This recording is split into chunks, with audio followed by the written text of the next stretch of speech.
तो हेलो बच्चों, नोआबा YouTube channel के बोर्ड आवर सेक्शन में आप सभी बच्चों का स्वागत है।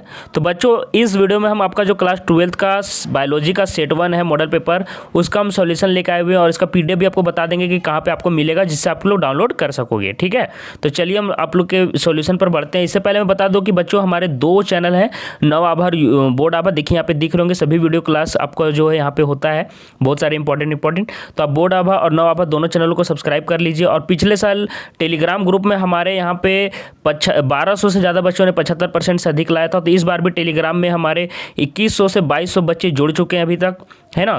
तो आप समझ सकते हो कि इतनी संख्या में बच्चे जुड़ चुके हैं। तो आप भी टेलीग्राम ग्रुप का आपका नाम यहाँ पे दिख रहा होगा, शो कर रहा होगा, तो आप भी इस टेलीग्राम ग्रुप से जुड़ जाएं, नाम सर्च करके। अन्यथा इस वीडियो के नीचे डिस्क्रिप्शन बॉक्स में भी लिंक दे दिया है, तो अगर लिंक से जुड़ पाते हो तो अच्छी बात है, अगर लिंक से नहीं जुड़ पाते हो तो नाम भी दिख रहा है, नाम को सर्च कीजिए टेलीग्राम ऐप में खोलकर और जल्दी से जुड़ जाइए ग्रुप में। ठीक है, और पीडीएफ कहाँ पे मिलेगा इसका सॉल्यूशन का मैं वीडियो में बता दूंगा, ठीक है, बीच में। तो चलिए हम वीडियो को शुरू करते हैं। और हाँ, आप लोग पीडीएफ मत डाउनलोड किया कीजिए तुरंत, आप लोग पहले किसी वीडियो को देख लिया कीजिए। उससे क्या होता है कि सुन लेने से ज़्यादा याद रहता है। तो कोई भी बच्चे जो भी हैं, आप लोग वीडियो को पूरा देखा करें, वीडियो को पूरा देख लीजिए, उसके बाद जाके पीडीएफ डाउनलोड कर लीजिए। तो इस तरह से आपको करना है। उससे क्या होगा कि एक बार सुनने से याद हो जाएगा, उसके बाद जब पीडीएफ आप एग्जाम के टाइम देखोगे तो एक बार में सब चीज़ याद हो जाएगा। तो पीडीएफ आप लोग जरूर डाउनलोड कर लीजिएगा ताकि एग्जाम में आपको ज़्यादा टाइम नहीं लगे। तो देखिए फर्स्ट क्वेश्चन आपका क्या है वो कि which of the following is an example of active immunity, है ना। सक्रिय प्रतिरक्षा के लिए उदाहरण निम्न में से कौन है। तो वैक्सीनेशन आपका टीकाकरण इसका आंसर सही हो जाएगा। ठीक है, तो आप लोग मैच कर लीजिएगा। देखिए सक्रिय आपका एक्टिव इम्यूनिटी वैक्सीनेशन इसका आंसर सही हो जाएगा। क्या इंग्लिश बोलने में आपको डर लगता है? तो आज से डरना बंद कीजिए और डॉटनेट के इंग्लिश स्पीकिंग कोर्स के साथ आज ही जुड़ जाइए, जहां इंग्लिश के टॉप एक्सपर्ट आपको हिंदी भाषा की मदद से इंग्लिश बोलना सिखाएंगे, वो भी एकदम बेसिक से। अगर आप इंग्लिश बोलने में आज से हिचकिचाते हैं, या फिर आप अपने इंग्लिश इंटरव्यू की तैयारी कर रहे हैं, या फिर अपने आप को इंग्लिश में हीरो बनना देखना चाहते हैं, तो फिर ये कोर्स आपके लिए ही है। इस वीडियो के डिस्क्रिप्शन बॉक्स में ऐप का लिंक मिल जाएगा, जाके इस कोर्स का हिस्सा बनिए और अपने इंग्लिश बनने के सपने को पूरा कीजिए।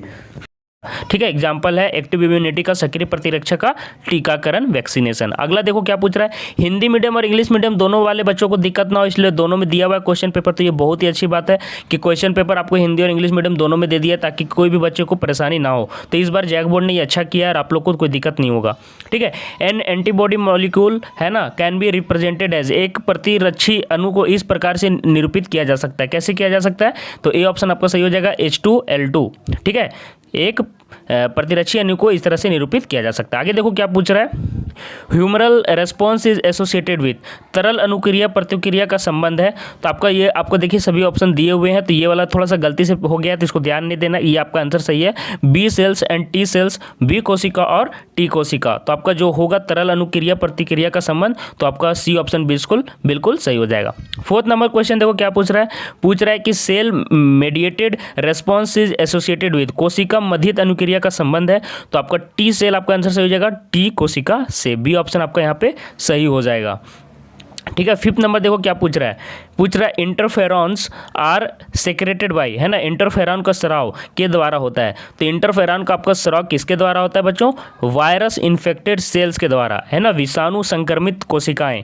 ठीक है, तो ये आपका हो जाएगा। और देखो बायोलॉजी एक ऐसा पेपर है जिसको आपको याद रखना ही पड़ेगा, मेमोराइज करना ही पड़ेगा। ये पेपर बहुत ही वास्ट है और आपको मेमोराइज करने के अलावा और कोई ऑप्शन नहीं है। तो पूरा अच्छा से कंप्लीट कर लीजिए। हाँ, आप कुछ लॉजिक से याद कर सकते हैं, अगर लॉजिक बना के याद करते हो तो लंबे टाइम तक याद रहता है। इसलिए किसी भी वीडियो को पूरा देख लिया कीजिए, ताकि सुनने से याद जरूर हो जाता है।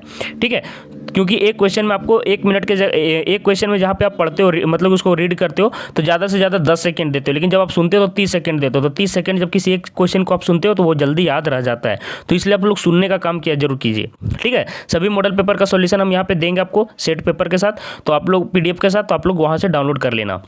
ठीक है, देखो 6 नंबर क्वेश्चन पूछ रहा है सेकेंडरी इम्यून रेस्पॉन्स इज, द्वितीयक प्रतिरक्षा अनुक्रिया होती है। तो क्या होती है? फास्टर, मतलब तीव्र होती है। ठीक है, secondary immune system immune response तीव्र होती है, फास्टर होती है। आगे देखो क्या पूछता है कि इनेट इम्यूनिटी मीन्स, है ना, तो क्या पूछता है? सहज प्रतिक्रिया से संबंध है। तो इम्यूनिटी बाय बर्थ, जन्मजात प्रतिरक्षा, है ना, तो सहज प्रतिरक्षा से मतलब है जन्मजात प्रतिरक्षा। आगे देखो क्या पूछता है, 8th नंबर में पूछ रहा है द इम्यूनोग्लोबुलिन, है ना, द इम्यूनोग्लोबुलिन, है ना, ग्लोबुलिन है ना शायद। तो देखिए the immunoglobulin that can pass through placenta, है ना। तो क्या हो जाएगा, एक प्रतिरक्षी अणु जो अपरा को पार कर सकती हैं, तो आपका इसका हो जाएगा बी ऑप्शन IgG, है ना, IG कैपिटल G। आगे देखो क्या पूछता है, द इम्यूनोग्लोबुलिन, है ना, इन्वॉल्व्ड इन एलर्जिकल रिएक्शंस, है ना, क्या लिखा हुआ है, अतिरंजित अनुक्रिया, एलर्जी से संबंधित प्रतिरक्षी अणु, तो क्या हो जाएगा, सी ऑप्शन सही हो जाएगा IgE।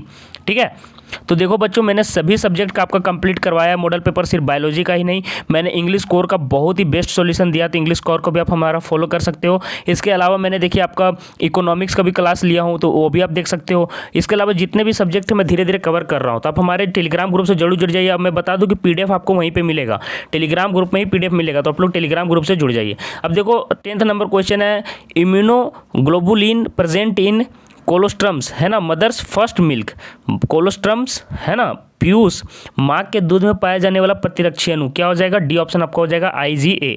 ठीक है, 11th नंबर क्वेश्चन देखो क्या पूछ रहा क्वेश्चन, कि ट्यूमर इज आर अबुर्द वास्तव में क्या है, group of cells who have lost the property of contact inhibition, बोलता है कि वैसी कोशिकाओं का समूह जिसमें संस्पर्श संदमन, है ना, संदमन का गुण समाप्त हो गया है। ठीक है, तो ये सारे क्वेश्चंस इंपॉर्टेंट है, पांचों सेट का आप लोग कंप्लीट किया कीजिए, और गेस्ट पेपर आ गया है तो गेस्ट पेपर बाई कर लेना जाके। ठीक है, गेस्ट पेपर से भी प्रैक्टिस होगा, तो गेस्ट पेपर भी लेना आपको लिए मस्ट है।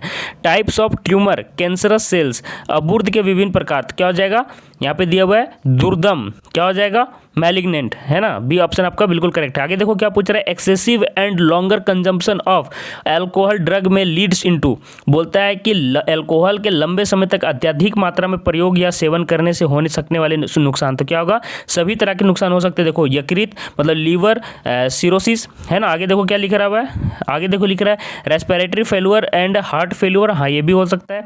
और फिर देखिए यहाँ पे जो भी दिया हुआ है सभी ऑप्शन आपके सही हो जाएंगे। ठीक है, आगे देखो क्या दिया हुआ है, ELISA is based on the principle of, ELISA किस सिद्धांत पर आपका आधारित है, तो हो जाएगा एंटीजन एंटीबॉडी रिएक्शन, प्रतिजन प्रतिरक्षी अभिक्रिया पर, तो ये ऑप्शन आपका बिल्कुल यहाँ पे करेक्ट हो जाएगा। आगे देखो क्या पूछता है कि वाइडल टेस्ट इज, है ना, विडाल, है ना, Widal test is associated with, है ना, तो विडाल परीक्षण का संबंध निम्न में से किस रोग से है, तो आपका इसका आंसर हो जाएगा टाइफाइड से, है ना, टाइफाइड।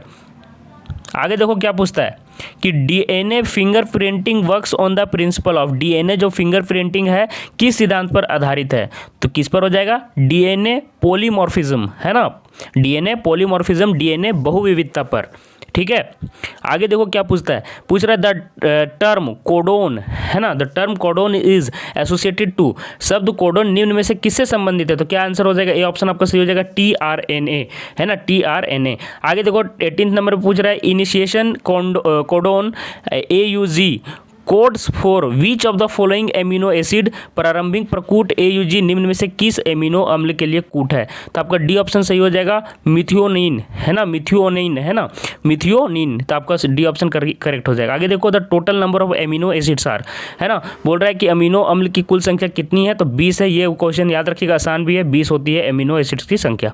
आगे देखो पूछ रहा है कि the process of replication proceeds in the direction of, प्रतिकृतियन की प्रक्रिया निम्न में से किस दिशा में होती है, तो ए ऑप्शन आपका बिल्कुल करेक्ट है। देखिए कैसे आपका होगा। आगे देखो 21st में पूछ रहा है synthesis of DNA molecule from RNA molecule is termed as, है ना, बोल रहा है कि RNA अणु से RNA अणु से DNA, हाँ DNA अणु के निर्माण की प्रक्रिया किस नाम से जानी जाती है, तो हो जाएगा ट्रांसक्रिप्शन अनुलेखन, है ना। अब देखो 22 में क्या पूछ रहा है, in which phase of interphase the process of DNA replication takes place, बोलते हैं इंटरफेज के किस अवस्था में DNA का प्रतिकृतियन संपन्न होता है, तो आपका ए ऑप्शन सही हो जाएगा एस फेज में, ठीक है, एस फेज में। आगे देखो क्या पूछ रहा है कि the phenomenon of incomplete dominance is observed in, बोलता है कि अपूर्ण प्रभाविता का उदाहरण निम्न में से किस में देखने को मिलता है, तो सी ऑप्शन आपका बिल्कुल सही हो जाएगा स्नैपड्रैगन, सी आपका ऑप्शन सही है। 24th में देखो पूछ रहा है कि क्या लिखा हुआ है कि phenotypic ratio of dihybrid cross is, बोलता है द्विसंकर में, आपको पता होगा हाइब्रिड क्या होता है ना, तो द्विसंकर में दृश्य प्ररूप अनुपात क्या होता है, तो देखिए यहाँ पे डी ऑप्शन दिया हुआ है n फिर 3 3 3 1, ये आपका सभी अनुपात में दिया हुआ है। आगे देखो क्या दिया हुआ है कि which of the following represents a test cross निम्न में से कौन सा क्रॉस परीक्षण क्रॉस को निरूपित करता है? तो डी ऑप्शन आपका बिल्कुल सही हो जाएगा, जो कि आपका टेस्ट क्रॉस को निरूपित करता है, रिप्रेजेंट करता है। आगे देखो क्या पूछ रहा है, पीलियोट्रॉपिज्म है ना, इज अ फेनोमेनन इन विच पीलियोट्रॉपिज्म एक ऐसी परिघटना है जिसमें क्या हो जाएगा आंसर आपका, one gene controls many characters, एक जीन एक से अधिक गुणों को नियंत्रित करते हैं। आगे देखो 28 में क्या पूछ रहा है कि which of the following are genetic materials, निम्न में से किसे आनुवांशिक पदार्थों के अंतर्गत रखा गया है? तो आपको कौन सा ऑप्शन हो जाएगा, देखिए सभी ऑप्शंस दिए हुए हैं, तो आपका ए और बी दोनों हो जाएगा। तो कौन सा ऑप्शन हो जाएगा, देखिए RNA और DNA दोनों ऑप्शन आपका बिल्कुल सही हो जाएगा। अब देखो 28 में पूछ रहा है कि which of the following Mendelian है ना, मेंडल आपको पता होगा मेंडल का सिद्धांत, तो Mendelian principle is also known and purity of gametes है ना, गेमेट्स।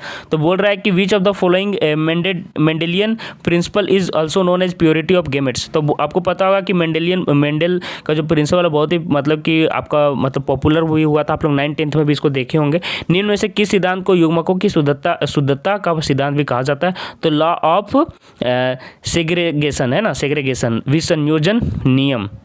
आगे देखो पूछ रहा है which of the following hormones are secreted by the placenta, अपरा के द्वारा प्रभावित स्रावित हार्मोन निम्न में से कौन सा है? तो हो जाएगा एस्ट्रोजन एंड प्रोजेस्ट्रोन है ना, प्रोजेस्ट्रोन। ठीक है, आगे देखो 30 नंबर पूछ रहा है कि 30 नंबर में पूछ रहा है कि double helix model of DNA was given by, बोलता है DNA की संरचना का द्विविकुंडलित नमूना किसने प्रस्तुत किया? हो जाएगा वाटसन एंड क्रिक है ना, वाटसन और क्रिक ने। आगे देखो पूछ रहा है कि infective stage of malaria parasite is है ना, मलेरिया परजीवी का संक्रामक अवस्था निम्न में से कौन है? तो हो जाएगा स्पोरोजोआइट बी ऑप्शन आपका सही हो जाएगा। देखो 32 में क्या पूछ रहा है, द सेक्सुअल है ना stage of malaria parasite is completed in, बोलता है मलेरिया का परजीवी का लैंगिक चरण निम्न में से किसमें पूर्ण होता है? तो ए ऑप्शन आपका सही हो जाएगा, मॉस्क्यूटो मच्छर। आगे देखो 33 में क्या पूछता है कि any substances that can cause cancer is called, जो ऐसे पदार्थ जो कैंसर उत्पन्न कर सकते कहलाते हैं, क्या कहलाते हैं? कैंसरजन कहलाते हैं ना। आगे देखो क्या पूछता है कि which of the following is not a water pollinated plant, बोलता है इनमें से कौन जल द्वारा परागित नहीं होता है? तो क्या हो जाएगा, वाटर लिली आपका आंसर सही हो जाएगा। आगे देखो लास्ट क्वेश्चन जो आपको दिया हुआ था कि non sticky pollen grains are है ना कैरेक्टरिस्टिक फीचर ऑफ, बोलता है चिपचिपाहट रहित परागकण किसकी विशेषता है? तो देखिए क्या दिया हुआ है, वायु परागित पुष्प, एयर पोलिनेटेड फ्लावर्स है ना। तो 40 क्वेश्चंस मैंने यहाँ पे आपका कंप्लीट कर दिए, 35 क्वेश्चन है, बाकी पेपर में आपके 40 क्वेश्चंस है। तो यहाँ पे देखिए 35 नंबर का ये पेपर रहेगा, हो सकता है 15 पेपर में आपको 15 नंबर इंटरनल इसमें रहे। तो आपको आशा करते हैं ये वीडियो पसंद आए, वीडियो को शेयर कीजिए, PDF जाकर डाउनलोड कीजिए टेलीग्राम ग्रुप में, और बाकी सब्जेक्ट का भी आपको दिख रहा होगा, आपको जो भी आपको दिख रहा है कि जो काम का आपका सब्जेक्ट है वो सारे सब्जेक्ट को आप हमारे थ्रू कर लें, और सभी का PDF आपको हमारे टेलीग्राम ग्रुप में मिल जाएगा। तो बच्चों हमारे वीडियो को जरूर शेयर कर लिया कीजिए और हमारे चैनल को जरूर सब्सक्राइब कर लिया कीजिए, ठीक है, ताकि जितने भी अपडेट आए सभी आपको मिल सके। आपको मैं बता दूं कि बोर्ड के जितने भी अपडेट्स हैं सारे यहाँ पे आपको मिलते रहेंगे जैक बोर्ड का, ठीक है। तो चैनल सब्सक्राइब करके जुड़ जाइएगा जरूर। तो धन्यवाद बच्चों।